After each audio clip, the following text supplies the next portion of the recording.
Saat itu saya mengalami sakit yang tidak saya duga, sakit yang parah, yang sangat menyiksa saya setiap hari. Saat itu setelah selesai pelayanan misi, saya berangkat ke kota Banyuwangi dari Malang.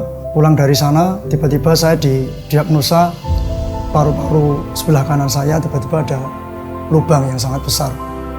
Setiap detik saya mengalami muntah darah. Dan darahnya itu sampai menghitam. Di situ ada cuilan paru-paru yang ikut keluar. Badan saya semakin kurus, semakin habis, bahkan sampai pada titik di mana saya mulai ada rasa kecewa dengan Tuhan.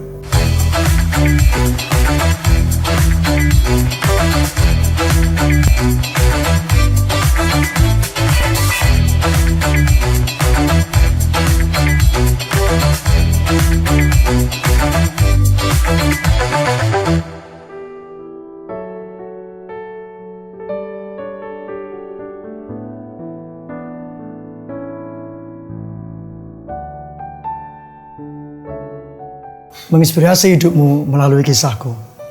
Shalom, nama saya Herwan Juni Suseno. Saya seorang hamba Tuhan yang ada di kota Kediri.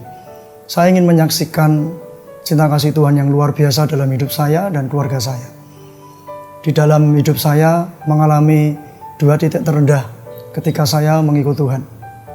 Titik rendah yang pertama ketika saya akan wisuda sekolah teologi di sebuah kota.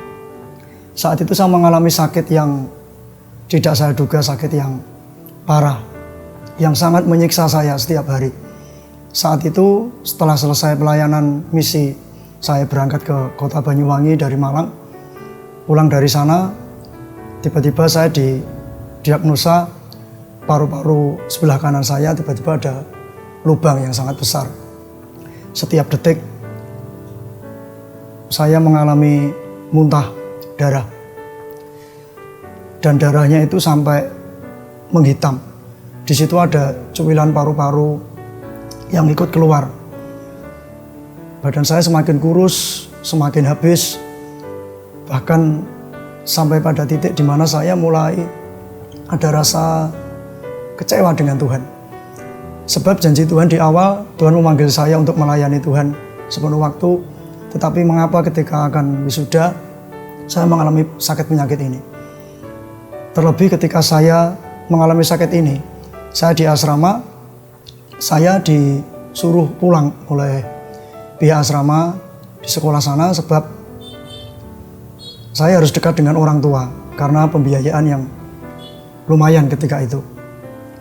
Nah, ketika saya pulang sampai ke rumah, kondisi saya bukan semakin sembuh tetapi semakin drop, semakin menurun sampai pada titik saya tidak bisa bangun dari tempat tidur. Ketika mata saya melihat ke atas, semuanya setiap hari seperti berputar. Mau tidur juga tidak bisa, karena setiap kali beberapa detik tumpah keluar darah, darahnya hitam dan segelas kecil. Setiap kali batuk terus, tidak pernah bisa tidur. Sampai saya mengalami di mana saya bermimpi bahwa saya ini sudah meninggal. Banyak orang yang melayat datang mengelilingi mayat saya. Lalu saya seperti ketakutan, saya mulai takut mati. Padahal saya sekolah teologi. Saya digembleng di sana setiap hari membaca Alkitab. Tetapi ada ketakutan yang luar biasa dan kekecewaan yang luar biasa terhadap Tuhan. Suatu saat saya ingin membaca Alkitab. Saya mulai kepingin Tuhan, tolong sembuhkan saya. Ketika saya membaca Alkitab, justru yang saya rasakan, saya tidak bisa menikmati setiap kata-kata di dalam Alkitab tersebut. Saya merasa Tuhan sepertinya meninggalkan saya. Saya merasa orang-orang sekeliling saya sepertinya mengecewakan saya.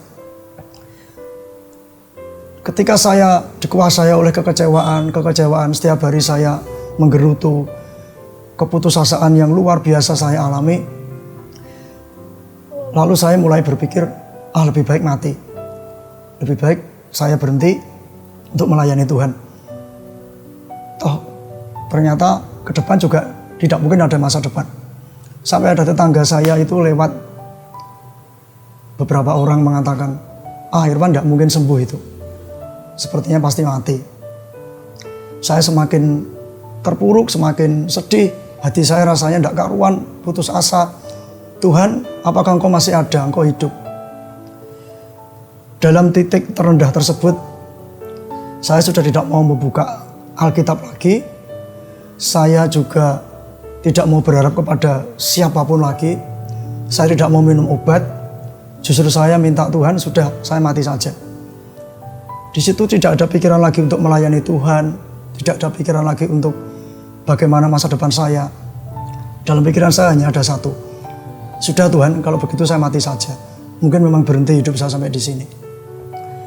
Tetapi kira-kira sore hari ada acara di televisi, sebuah acara rohani.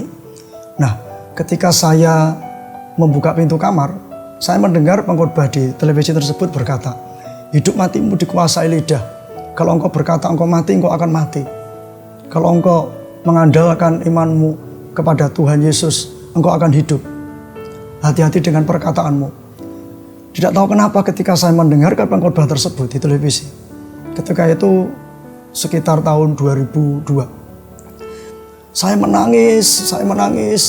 Firman itu seperti bicara kepada saya. Sepertinya Tuhan sedang berbicara kepada saya, sedang menguatkan saya. Sepertinya Tuhan sedang mengatakan bahwa aku menyertaimu, aku memanggilmu untuk melayaniku. Kamu pasti sembuh. Dalam hati ada suara-suara seperti itu. Saya menangis, saya menyesal di hadapan Tuhan. Tuhan ampuni saya. Tuhan ampuni saya. Saya percaya saya sembuh. Ketika acara televisi itu selesai, saya di kamar mulai jalan pelan-pelan, merambat pegangan karena saya tidak bisa berjalan 5 meter saja, saya tidak bisa. Selalu sempoyongan. Ketika saya di kamar, saya merenungkan firman Tuhan tadi yang saya dengar di televisi. Sejak itu saya mulai setiap malam, pagi, siang, sore, saya tumpangkan tangan di dada kanan saya. Bahwa saya sembuh, saya pasti dipakai Tuhan. Penyakit ini pasti kalah. Oleh bilur-bilur Yesus saya sembuh. Setiap pagi saya mengangkat tangan demikian, saya mulai komitmen menjaga perkataan saya. Yang awalnya saya selalu mengeluh, bahkan saya kecewa dengan Tuhan, menyalahkan Tuhan, menyalahkan orang-orang yang di sekeliling saya, mengapa tidak perhatian, mengapa tidak mengunjungi seperti ini, seperti itu. Tetapi saya mulai rubah perkataan saya. Lalu keesokan harinya ada seorang hamba Tuhan berkunjung ke rumah saya dan mengatakan demikian, Irfan, kamu harus mengampuni setiap orang yang engkau anggap menyakitimu. Saya sadar ada kepahitan yang luar biasa yang saya alami. Dan saya tidak cerita kepada siapapun. Saya pikir itu biasa saja awalnya. Tetapi ternyata semakin saya pahit, semakin saya menyimpan kesalahan orang lain, semakin saya menyimpan luka batin, sakit itu semakin parah. Tetapi ketika saya mengambil keputusan untuk memperkatakan firman, untuk mengimani bahwa sakit saya pasti sembuh, dan terlebih lagi yang paling penting, ketika saya mengambil keputusan untuk melepaskan pengampunan bagi setiap orang yang menyakiti saya mengalami pemulihan luar biasa, saya mengalami kesembuhan yang luar biasa. Mungkin dari dokter secara medis dikatakan bahwa ini harapannya kecil sekali, karena paru-paru kanan saya lubangnya besar sekali. Dan setiap kali saya muntah darah, cuilan paru-paru warna hitam itu selalu ikut keluar. Jadi seperti sudah koyak paru-paru saya. Nafas sudah sangat sesak. Sulit sekali, sepertinya oksigen ini seperti tidak ada di sekeliling saya.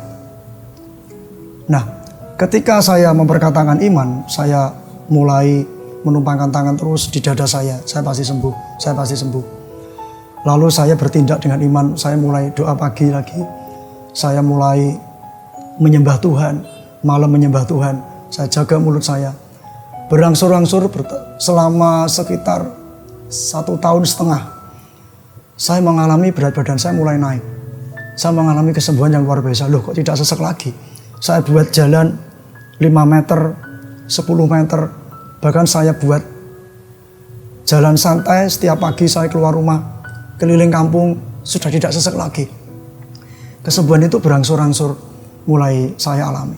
Saya berpikir, Tuhan terima kasih, Tuhan Engkau sudah menyembuhkan, saya percaya Engkau pasti juga terus akan memakai saya. Nah, ketika saya melewati titik terendah tersebut, dan saya bangkit dari keterpurukan, dari keputusasaan, saya mulai ditambahkan kepekaan oleh Tuhan. 7 tahun kemudian, ketika saya baru menikah, istri saya keadaan hamil, saudara, yang saya mengalami titik terendah lagi yang kedua. Ketika yang pertama saya sudah disembuhkan dari sakit paru-paru yang parah. Sekarang ini Tuhan membuat saya mengalami hal yang dimana saya diuji oleh Tuhan untuk merintis sebuah pelayanan yang bagi saya itu di luar kemampuan, di luar nalar manusia. 7 tahun kemudian, awal saya nikah, saya sempat melayani di sebuah kota yang di luar kota Kediri. Saya di situ membantu dalam sebuah gereja. Nah, ketika saya dijadwal memimpin pujian, saya menyembah Tuhan, menikmati hadirat Tuhan. Tiba-tiba ada suara jelas sekali dalam hati saya. Tempatmu bukan di situ. Kamu harus pulang ke Kediri. Kamu harus mencari orang-orang, jiwa-jiwa yang tidur di jalanan, mereka yang tunawisma, yang tidak memiliki rumah, mereka yang sendirian, sebatang kara, mereka yang tidak ada mempedulikan. Kamu hampiri mereka, beritakan tentang Yesus.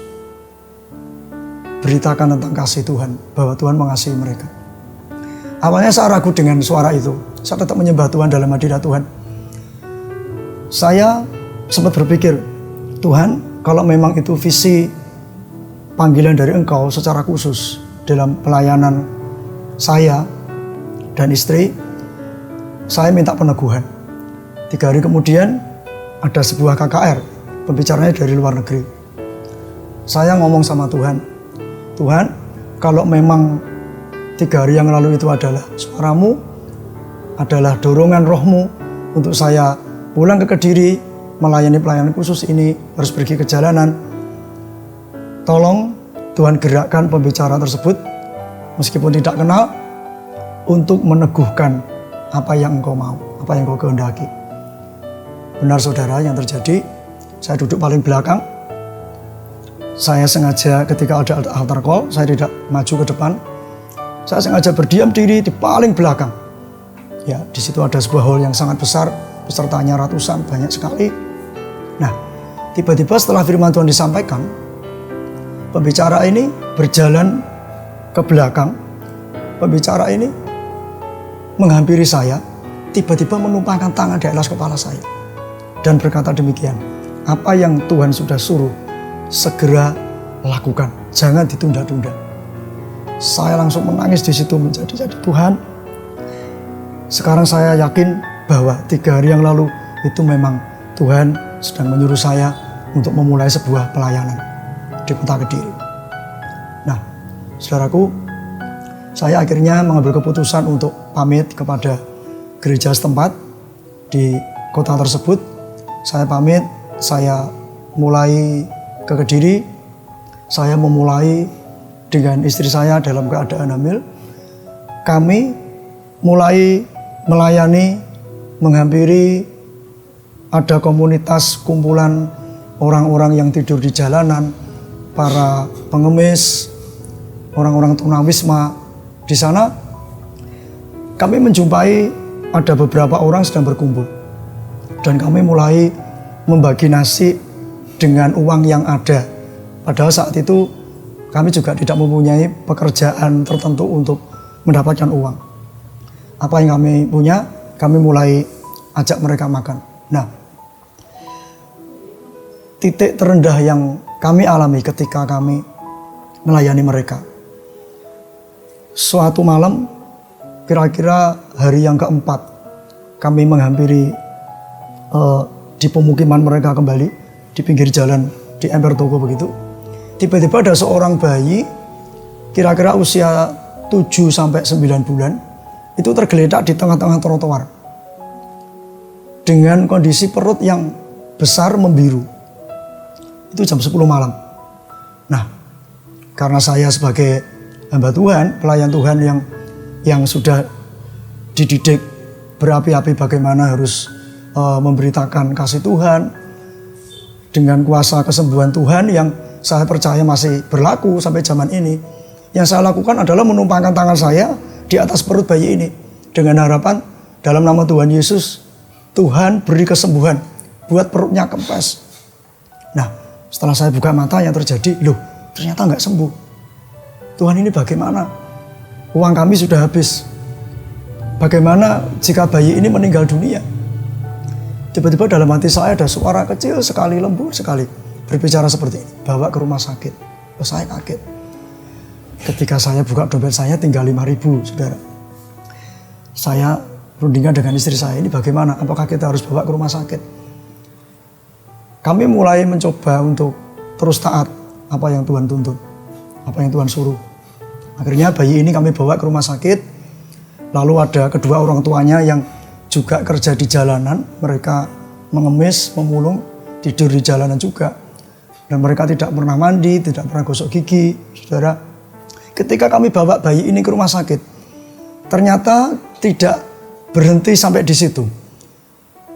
Bayi ini tidak memiliki akta lahir, orang tuanya juga tidak memiliki KTP, tidak memiliki surat-surat apapun.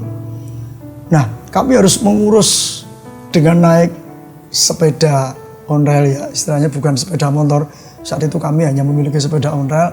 Kami mengurus surat-surat dari bapak ini ke dinas sosial, ke instansi-instansi terkait. Dan yang terjadi, bayi ini harus opname, rawat inap. Kan kalau rawat inap harus ditunggu, saudara. Nah, ketika bayi ini harus ditunggu oleh kedua orang tuanya, ada masalah baru yang muncul. Kondisi kami tidak memiliki uang sama sekali, tetapi melihat orang tua yang harus jaga bayinya yang sakit di rumah sakit, mereka juga perlu makan. Hari pertama kami tidak bisa memberi apa-apa ke orang tuanya. Orang tuanya menahan lapar, kami pun juga menahan lapar. Tuhan, ini bagaimana? Istri saya keadaan hamil, tinggal di rumah orang tua saya. Ternyata istri saya juga mengalami kelaparan di rumah, saudara. Karena memang kami sedang tidak memiliki apa-apa. Ketika hari yang keempat, bayi ini dalam rawat inap di sebuah rumah sakit. Ketika saya dari rumah sakit mau menuju rumah, saya sepanjang jalan keluar dari parkiran rumah sakit. Ketika saya mengayuh sepeda, air mata saya tiba-tiba jatuh. Saya mulai putus asa. Saya mulai berpikir, Tuhan, kenapa begitu berat pelayanan ini?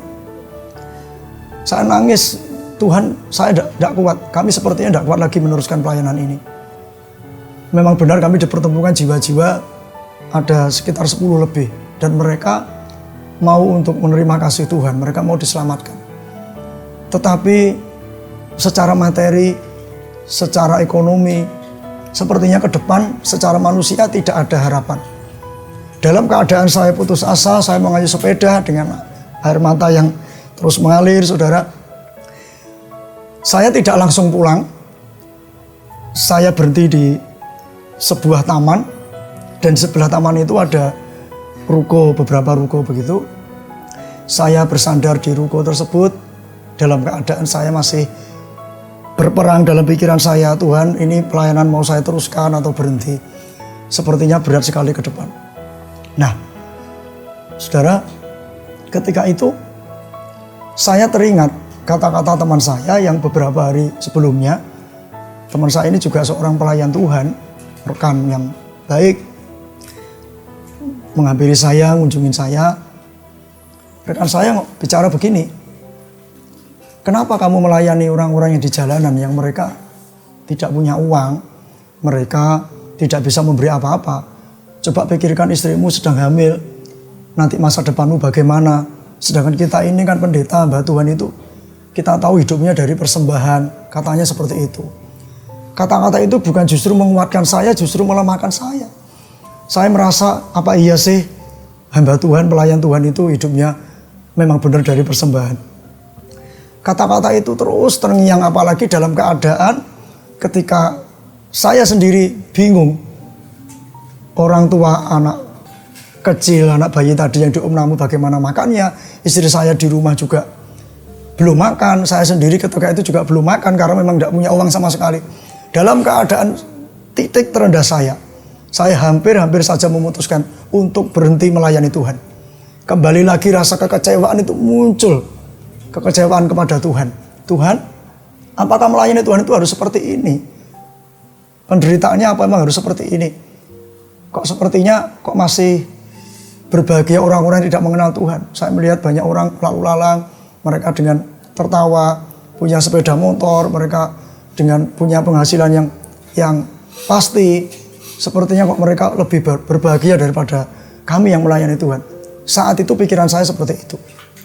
Dalam keadaan putus asa, ketika saya bersandar di sebuah ruko yang masih tertutup, kira-kira masih jam 7 pagi, saudara, tiba-tiba ruko itu terbuka. Dari belakang saya kaget. Saya noleh, oh maaf Pak, saya numpang beristirahat sebentar. Ternyata yang membuka ruko juga terkejut melihat saya. Loh, ini Erwan ya? Loh, ternyata teman lama. Tidak sengaja Tuhan pertemukan dengan teman yang lama sekali tidak berjumpa. Dan ketika rukonya dibuka, saya dipersilakan masuk, saudara.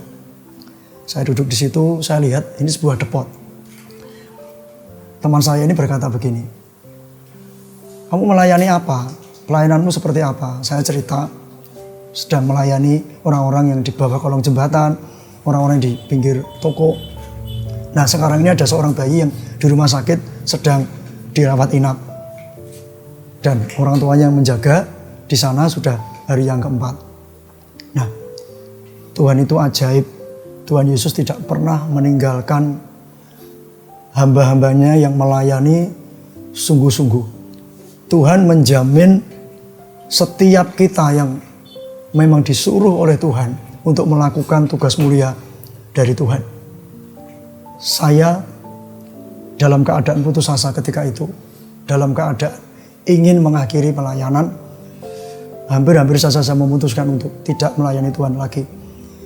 Tiba-tiba teman saya ini digerakkan Tuhan, dia bicara begini, oh kok baru sekarang kita ketemu? Kalau begitu, mulai sekarang, apapun yang kau butuhkan, ingin membagi nasi ke mereka, ngajak makan mereka, berapapun yang engkau butuhkan, saya siap untuk menyupport nasi, berapapun jumlahnya. Itu seperti diguyur air es yang banyak sekali, saudara. Rasanya hati saya, pikiran saya langsung sejuk, langsung merasa Tuhan begitu ajaib sekali caramu. Akhirnya saya bisa membawa nasi untuk memberi makan orang tua dari bayi tersebut. Saya pulang juga membawa nasi ke istri saya. Dan pelayanan kami berikutnya, kami mulai berjalan ke bawah kolong jembatan, mulai menjangkau emper-emper toko yang lain. Dan ketika di bawah kolong jembatan kami dipertemukan dengan sepasang suami istri, tetapi dua-duanya ODGJ, orang dalam gangguan jiwa. Nah, mereka tidur di bawah kolong jembatan. Mereka juga tidak pernah mandi, tidak pernah gosok gigi. Mereka juga tidak pernah mengenali Yesus itu siapa. Berjumpa dengan kami beritakan bahwa Tuhan Yesus mengasihi mereka. Dan mereka memberikan diri dibaptis. Mereka menerima Kristus sebagai Tuhan. Itu kebahagiaan kami yang sungguh luar biasa. Dan akhirnya ada persekutuan yang kami rintis. Dan awalnya di bawah kolong jembatan tersebut belum ada naungan dari manapun. Ketika itu kami makan bersama dengan mereka, dengan alas koran. Kami ajak mereka untuk memuji Tuhan. Akhirnya Tuhan tambahkan jumlah yang hadir sampai 23 orang. Dan mereka sama sekali belum mengenal Kristus kehidupan sebelumnya. Benar-benar murni baru mengenal Kristus. Saudara, dari situ akhirnya Tuhan semakin menyatakan luar biasa memberkati pelayanan kami. Lalu karena jumlahnya semakin banyak, kami dibawa oleh Tuhan. Pelayanan ini akhirnya memakai sebuah ruang kelas, meminjam sebuah sekolahan SD. Di ruang kelas tersebut mulai bertambah lagi sampai 35, sampai 40, dan kami beribadah di ruang kelas SD tersebut selama 7 tahun. Selama 7 tahun, ternyata jumlahnya juga semakin bertambah. Nah, yang terjadi, tempatnya tidak cukup lagi. Sampai suatu saat, Tuhan izinkan kami bergumul lagi, bagaimana supaya jiwa-jiwa ini bisa beribadah dengan ruang yang leluasa, yang cukup. Nah, suatu saat Tuhan pertemukan kami dengan seseorang yang letaknya justru di depan sekolah SD tersebut. Padahal selama 7 tahun kami tidak pernah menyangka, tidak pernah memahami mengapa kok baru harus menunggu 7 tahun. Ya, tetapi itulah cara Tuhan yang luar biasa. Tahun yang ke-8 kami mulai beribadah memakai gedung tersebut, yaitu sebuah gedung bekas gudang beras. Nah, di situ semakin Tuhan tambahkan jiwa-jiwa yang diselamatkan, saudara dikasih Tuhan. Justru ketika kami berharap kepada manusia, ketika saya merasa sepertinya Tuhan meninggalkan, justru Tuhan berbuat hal yang ajaib, yang luar biasa. Nah, saudara, kami berpikir ketika bayi yang Upnama tadi dibawa ke rumah sakit, kami berpikir bayi tersebut akan sembuh. Ternyata Tuhan izinkan bayi tersebut di hari yang ke-8 meninggal dunia, dipanggil Tuhan. Saat itu pun kami sempat kecewa dengan Tuhan. Loh, Tuhan katanya disuruh bawa ke rumah sakit, kenapa kok meninggal? Nah, ternyata rencana Tuhan beda dengan rencana kami, dengan rencana manusia. Setelah bayi ini meninggal, saya mengurus KTP dan tanda pengenal yang lain orang tuanya. Ternyata orang tuanya pernah tinggal di sebuah penampungan, gelandangan pengemis, pemulung, milik sebuah instansi pemerintah di sana. Nah, ketika saya mengurus ke Pak RT, mengantar orang tua dari bayi ini menuju ke penampungan, pemukiman yang dulu pernah mereka tinggalin. Nah, disitulah terjadi keajaiban yang luar biasa. Roh Kudus memberikan rema kepada saya buat sebuah ibadah penghiburan di pemukiman ini. Saya tanya kepada Bapak RT-nya, ternyata jumlahnya ada 170 kakak lebih. Oh Tuhan, kalau buat ibadah penghiburan, ini mereka rata-rata orang-orang yang istilahnya diambil dari jalan oleh pemerintah terus ditampung di situ. Mereka rata-rata orang yang tidak punya apa-apa. Mereka rata-rata orang yang butuh pertolongan, baik secara moral, secara materi, secara rohani, mereka juga butuh Tuhan. Nah, tetapi Tuhan menggerakkan, menyuruh buat ibadah penghiburan di sana. Nah, akhirnya kami berjalan dengan iman, saudara. Ada orang yang digerakkan oleh Tuhan untuk mendatangkan 2 buah rombong bakul, istilahnya penjual makanan begitu, ditaruh di sana, dan 170 kakak lebih tersebut mereka boleh makan sepuasnya. Tetapi sebelum mereka makan, mereka mendengarkan firman Tuhan, penghiburan dari orang tua yang ditinggal anaknya meninggal tadi. Dari situlah pelayanan ini mulai berkembang semakin luar biasa, dan sekarang ini Tuhan izinkan bagaimana jiwa-jiwa banyak sekali yang dimenangkan.